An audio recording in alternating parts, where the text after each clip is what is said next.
information ng mga member consumers natin. We are not being supervised po by any political affiliations. So, non-partisan po si Kasareco 3.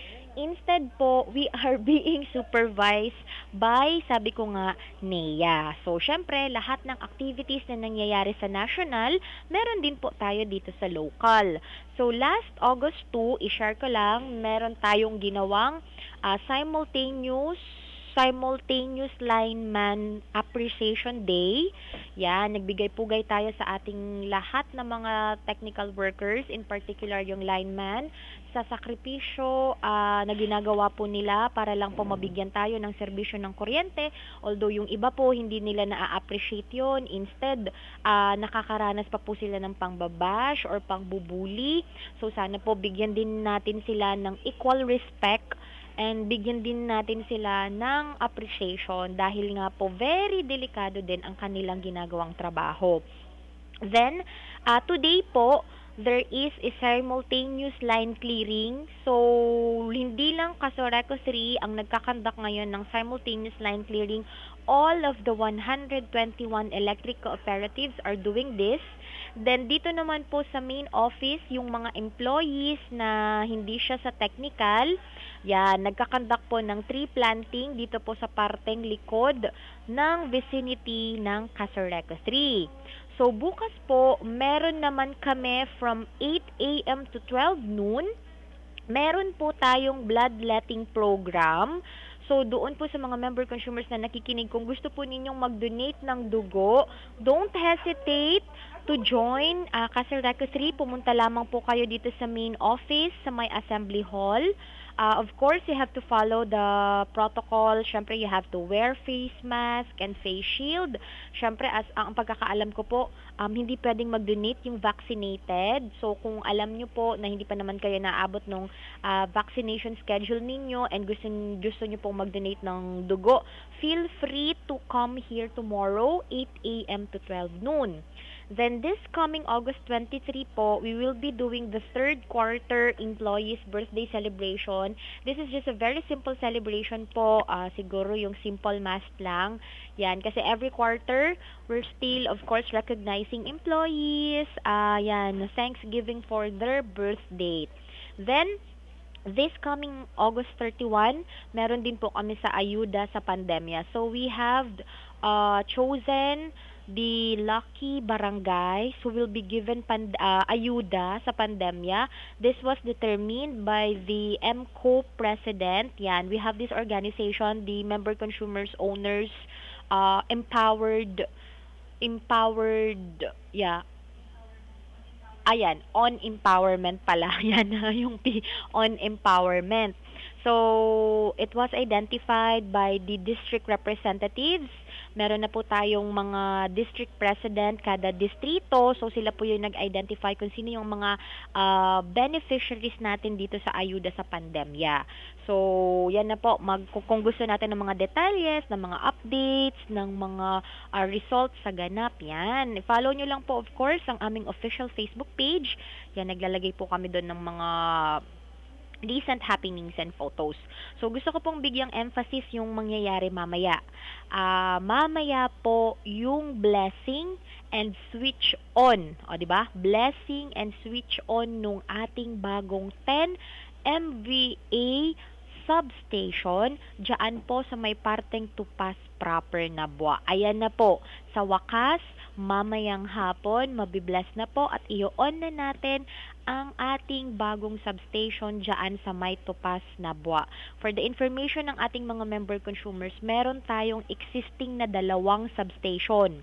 Dyan po sa may Santa Cruz Sur Iriga, 20 MVA po yan. Doon naman po sa Bula, 10 MVA po yon. And now, mamaya nga, this is another achievement and milestone of Kasoreco 3 na nakapundar ng another substation para i-cater ang mga member consumers natin, lalong-lalo na dyan sa Lakeside Batu, dyan sa Balatan, at dyan sa dulong parte ng Nabwa.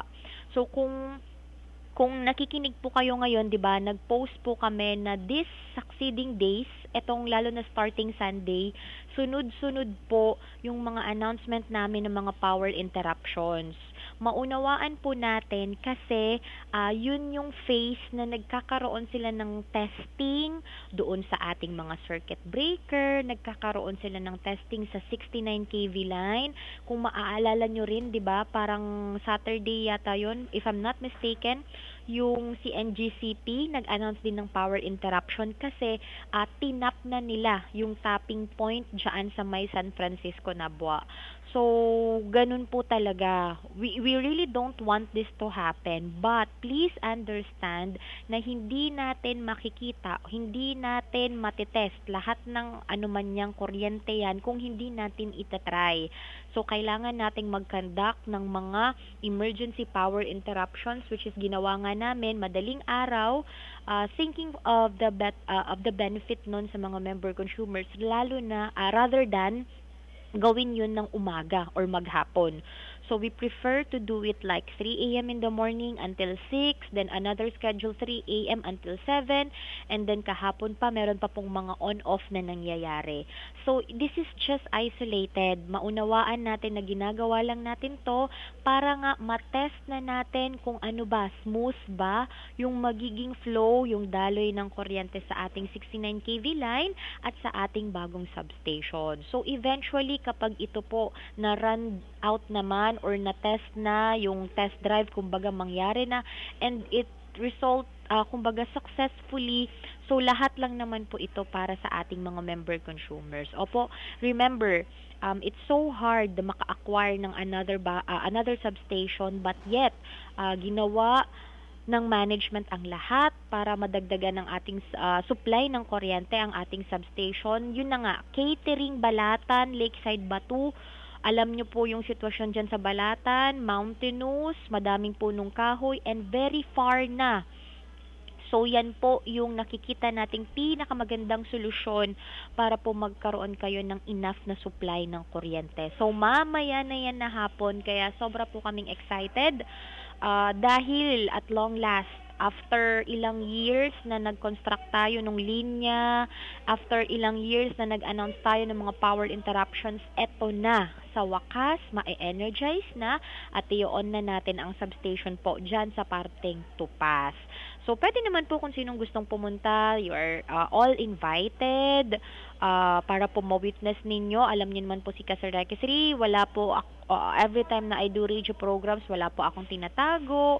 Lahat naman po ina-announce namin, very transparent kami kasi we want also the public to know na ito po yung mga nangyayari sa atin sa loob ng cooperative, and ito na yung meron si Kasir Rekisri ngayon kumpara noon. So sana po matuwa na lang tayo at mabless dahil meron na po tayong mga ganitong highly equipment, highly technical na mga gamit na mapafacilitate para lang po mabigyan tayo ng mas magandang serbisyo. Opo, one step at a time. Yon, ang ganda. Meron pa clap si Sir Charlie. Thank you so much. So sana po makita yon ng ating mga member consumers. And then, kung sakasakali din po, nag-announce na ako prior on hand na meron pa rin tayong halimbawa, fluctuations, this is normal kasi nga still, we are on the stage of testing kumbaga hindi sa first takbo niyan, hindi yan magiging smoothly and kumbaga perfect yung pagtakbo ng linya, 'di ba? Eventually meron yung mga may mga nandiyan yung mga trial and errors, but rest assured is nandito si Kasir Rekisri. We are ready, 'di ba, to repair, to restore kung ano pa man ang maging problema, na sana naman nga please help us pray na maging successful etong ating bagong substation. Yan. Good morning sa mga lahat ng nakikinig, especially sa aking pamangkin po na si Sofia Carmelite Belleca dyan sa mga taga San Francisco area, dyan po sa parteng Calvario. Diyos maray na ramrag po kaninyo ngamin dyan sa may Nacaryo residence. Yan ha. So, pasukan ko lang ng rate Ang ating rate nagre-reading na po ang ating mga meter readers. Ang rate po natin ngayon sa residential member consumers is 11.5484. Again, 11.5484. Ang rate natin, remember, it's variable. Variable yon every month. It varies. Depende din po kung ano yung ating, anong tawag dito, kung magkano yung presyo ni San Miguel na binigay sa atin. So, remind ko yung ating mga member consumers, papalapit na ang ating first virtual annual General Membership Assembly. Exciting na naman dahil po ang ating grand prize is brand new tricycle. Second prize, 30,000 pesos.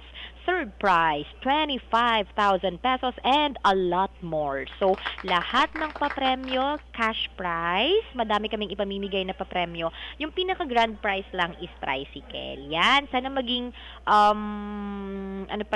matulungan pa rin. Of course, yung lucky member consumer na mananalo. Imagine niyo ha, manunood lang kayo ng virtual AGMA online dyan sa bahay ninyo. Who knows, ikaw ang mag-uuwi ng brand new tricycle. And who knows, ikaw ang pwedeng manalo ng tumataginting 30,000 pesos and then 25,000 pesos. Hindi ko kasi ma-itemize yung mga consolation prizes kung magkano. But ang pinaka-lowest doon, ang alam ko, parang 40 winners ng 500 pesos each. Pero, wag muna yung AGMA, every month pa rin naman, meron kaming monthly electronic paraffol. Yan, pag on time ka magbayad, still, kasama ka pa rin. Monthly electronic paraffol. Yung monthly electronic paraffol din, ang price namin is 500 worth ng discount sa bill natin sa kuryente. O, not bad na, diba? Nagbayad ka lang ng on time, tapos na-discountan ka ng 500 pesos. O, diba? Bongga. Kaya, yun po yun. Magbayad po tayo on time para po ma-avail natin itong mga ganito, yung mga prompt payment discount, and then malay natin tayo pa yung manalo. So, mamayang hapon po, again, yung aming another milestone, the ceremonial switch on and blessing of the new 10 MVA substation of Casareco 3 located at Tupas Proper, Nabua. So, sana po mamaya ang mga member consumers lalong-lalo na Siton Lakeside Batu, lalong-lalo Siton Balatan area at suparte sa Nabua na talagang pirming apektado. Remember po kung nagko-construct pa sa Nakulin yung 69 kV line, we're in 11 kilometers starting San Francisco, Nabua. So, 12 oras, so 10 oras na siresima ng power interruption po.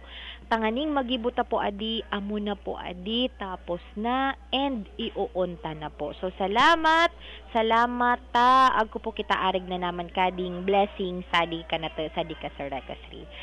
Yan, siguro po yun muna for now. Salamat po ulit sa lahat ng nakinig at nag-antabay. Yan, tapos na itong mga ka-employees kong nag-tree planting sa labas. Sana tumubo ang inyong mga punong kahoy na itinanim. Sabi nga, pag may itinanim, may aanihin. Good morning ulit kay Sophia, Suping. Yan, siya ang aking number 1 avid fan and listener. Pero po siya ay 2 years old pa lamang. Thank you so much. Salamat po sa lahat ng nakinig at nag-antabay. Good morning ulit, Sir Charlie. Thank you sa iyong napakagandang background clap and yehey.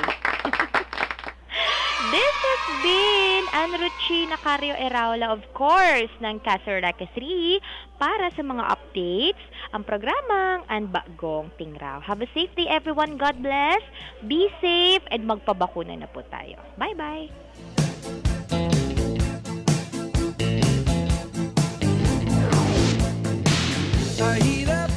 Uyan na ang handog pasasalamat kan Casareco 3 monthly paraffol promo. Madali lang ang mechanics para makabali ang gabos na konsumidores na mabayad kan sa indang bulanan na konsumo sa tamang panahon, due date o bago mag-due date, sinda kwalifikado na makaiba sa electronics paraffol na nakatalaan sa kada banwan, bulan-bulan ang mga magarana i-aanunsyar sa mga programa sa radyo, digdi sa Rinconada o kaya sa Casareco Facebook page. Tara kulang premyo ang naghahalang.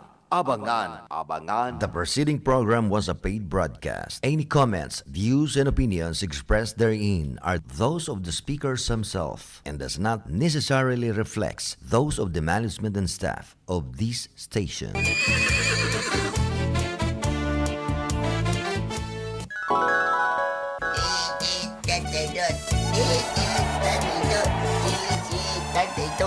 Ay, Insyo, madya daw digdi. Kaki-aki mo pa nag-aadal ka ng magkweting. Lo, grabe ka, ma'am. Para ako nagkakawat ni Waiting na. Kanto bagay ding pigbirik-birik ko. 13, 32, 13, 32, 13, 32. Ang kisiki ay... Yung pala dyan. At ang kisiki ay... Uno ka. At ang Waiting naman. Ay, iyo pala diyan ang sinasabi mo. No problem. Aw, iyo ba ka nung diyan digdi sa iriga, sisigi ay baga. Kunyan, radyo, sonda. Anong